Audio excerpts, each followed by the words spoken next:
နတ်တို့ပြောစင်ရာမုံတော်အားကူမင်္ဂလာပါရှင်ဒီကနေ့မှာတော့ရှမ်းပြည်နယ်ရဲ့ကျသီအဆောင်ရှေးဟောင်းမွေနှစ်တွေထဲကတစ်ခုဖြစ်တဲ့မွန်တဝလိုင်ကူကြီးရဲ့အကြောင်းကိုပြောပြပေးသွားမှာဖြစ်ပါတယ်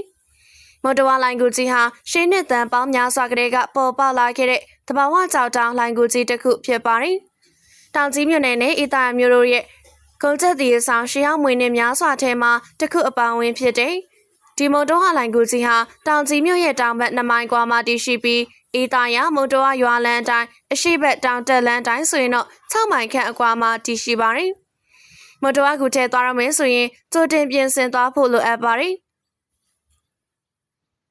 အားကောင်းတဲ့ဓမီအကြီးတလန်းကျိုးတက်ခွေခြေကောင်းနဲ့တောင်ဝေးတို့ကိုလည်းတောင်စင်းလန်းမှာအသုံးပြုဖို့လိုပါလိမ့်မယ်။လူမမဲစေဝါချုပ်စားစရာမုံရေတန့်ဘူးတွေလည်းယူသွားတင်ပါတယ်။မုံတော်ကူသမိုင်းကြောင်ပြောရမယ်ဆိုရင်တော့နရပတိစီသူမင်းကြီးအကြောင်းကိုပြောရပါလိမ့်မယ်။နရပတိစီသူမင်းကြီးဟာတိုင်းခန့်လက်လည်းရင်ချုံနေပိတ်ပေါင်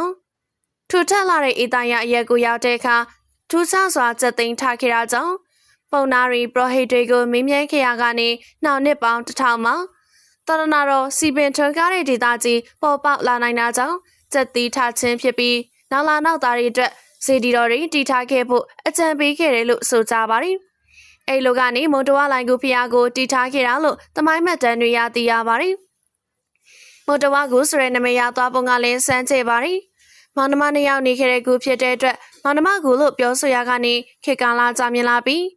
းစကားရွှေလျှောက်မုံတဝကူဖြစ်လာတယ်လို့လည်းဆိုကြပါတယ်။အကူကအထက်မှနေပြီးညီမကကူအောက်ခြေမှနေရကြောင့်ခုတဲမှာအကူနေထိုင်သွားတဲ့ခြေရလက်ရတွေကိုတွေ့ရနိုင်တယ်လို့လည်းဆိုကြပါတယ်။ညီမနေသွားတဲ့ကူအောက်ခြေကိုတော့ခုချိန်ထိဘယ်သူမှမရောက်ဘူးသေးကြပါဘူး။ခုတဲမှာရှိတဲ့ညံတော်17လက်မနဲ့9လက်မရှိတဲ့ရှေးအောင်ဖျားနဲ့စုမှာလွန်ခဲ့သောနှစ်ပေါင်း80ခန့်ကညရွှေအမတ်ကြီးတူဖြစ်သူကတည်ခဲ့တာလို့သိရပါတယ်။အဲ့ဒါတွေဖြင့်ခုအတင်းပိုင်းလူဝင်ဖို့မလွယ်တဲ့နေရာတွေမှာလေခုနှစ်မခက်မှန်းနိုင်သည့်ရှေးအောင်လက်ရတွေလည်းရှိပါတယ်။မော်တော်ကူကြီးဘလောက်နဲ့ဆိုင်ပြီးဘယ်နေရာမှာလမ်းဆုံးနေဆိုတာကိုဘယ်ပညာရှင်ကမှမတွက်ချက်နိုင်သေးပါဘူး။ဗဇက်ပြောရဆိုရင်ရပြောရမယ်ဆိုရင်မော်တော်ကူဟာပင်တရကူနဲ့ဆက်ဆံနေပြီးပကံထိလမ်းပေါက်တယ်လို့ပြောဆိုနေကြပါတယ်။ဟုတ်မဟုတ်ကိုတော့ဘသူတူတယောက်မှမဆူဆန်မသွားလာခဲ့ဘူးသေးတဲ့အတွက်အတီးပြုတ်ပြောကြဖို့မဖြစ်နိုင်ပါဘူး။လွန်ခဲ့တဲ့နှစ်တွေကတော့ဆူဆန်လေးလာတဲ့ဖွဲ့က9ရက်တိုင်ရဲရှည်စားတောက်ဖွဲ့ရိတ်ခါလက်နေတမီတွေနဲ့လိုအပ်တဲ့ကရိယာသုံးဆောင်နေယူဆောင်ပြီးခုတဲမိုင်းကိုဝင်ရောက်ဆူဆန်ရာအသွား3ရက်အပြန်2ရက်ခီးမှာအရှိတောင်ရက်ကိုခုတွင်လန်အတိုင်းစင်တက်ကောက်ကွေ့သွားနေရကြောင်းခက်မှန်ခရီးမိုင်းနဲ့10ခန့်ပေါက်ခဲ့ကြောင်းသိရှိရပါတယ်။လိုင်ကိုပုံစံကတော့ဝင်ချင်းစေကိုက်ခန့်အကွာမှာကျင်းမြောင်းသွားပြီးပြန်ကျဲသွားပါတယ်။ခိုက်30ခန့်အကွာမှာလမ်းလျှောက်လို့မရတော့ပဲ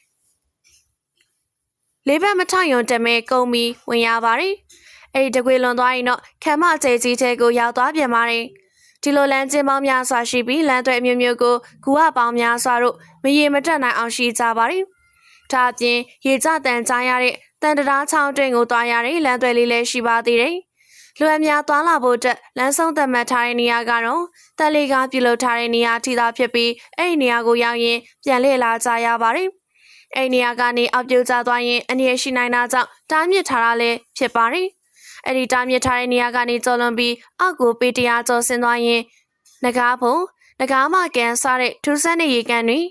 ရွှေငါးငွေငါးတွေရဲ့မြူးပြော့ရာရေကန်တွေရှိကြောင်းသိရပါတယ်။ဒါအပြင်အဲ့ဒီကူကြီးရဲ့အောက်ခြေမှာရှိတဲ့ရင်းစွလောက်နဲ့တဲ့ရေတွေထဲကနေနိုင်ဝက်လောက်ကိုသွားရင်ရွှေလေတွေရွှေသင်္ဘောတွေနဲ့ရွှေစေတီတွေလည်းရှိကြောင်းသိရပါတယ်။အဆိုပါပစ္စည်းတွေကနောက်တစ်ချိန်မှာသီလဓမ္မတိရှိတဲ့ပုဂ္ဂိုလ်ပေါ်ပေါက်မှသာမြေပေါ်ကိုပြန်လဲထွက်ပေါ်လာမှဖြစ်ကြောင်းလည်းသိရပါတယ်။နောက်ထပ်ပစရာဆွင်တစ်ခုကတော့မွန်တဝကူဟာလူသားကမ္ဘာမှာတည်ရှိနေတဲ့နတ်ဘုံနန်းနန်းတစ်ခုဖြစ်တဲ့ဆိုတဲ့ရာဆွင်ပဲဖြစ်ပါတယ်။ကိုရဲ့အနက်ဆိုင်ဆုံးပိုင်းမှာစတုမဟာရင်းနဲ့တရေပုံရှိတယ်လို့ဒေသခံတွေကဆိုကြပါတယ်။လိပ်ပြောင်းလာပြီး၅ပါးသီလလုံးသူချုပ်က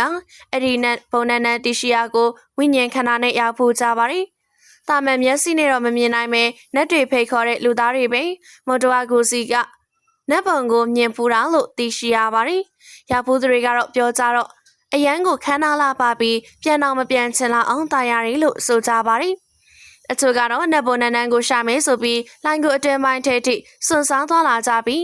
ဘယ်တော့မှပြန်မရောက်လာကြဘူးလို့လည်းသိရပါတယ်။လမ်းမှာပဲအောက်ဆီဂျင်ပြတ်လို့ပြန်မလာနိုင်တော့တာလား။နတ်ပုံမှနေဖို့နတ်တွေကပဲခေါ်ထားလိုက်တာလားဆိုတာကတော့ဘယ်သူမှမသိနိုင်ပါဘူး။အချို့ပဋ္ဌာန်းဆက်ပါသူတွေကတော့ဖျားဖူးသွားရင်တီတိုစကားပြောတဲ့တွေနဲ့ငွေပြက်တဲ့အနံတွေရကြလေးရှိပါတယ်။စံကြေလာတဲ့မူတော်လိုင်ကိုကြီးမှာ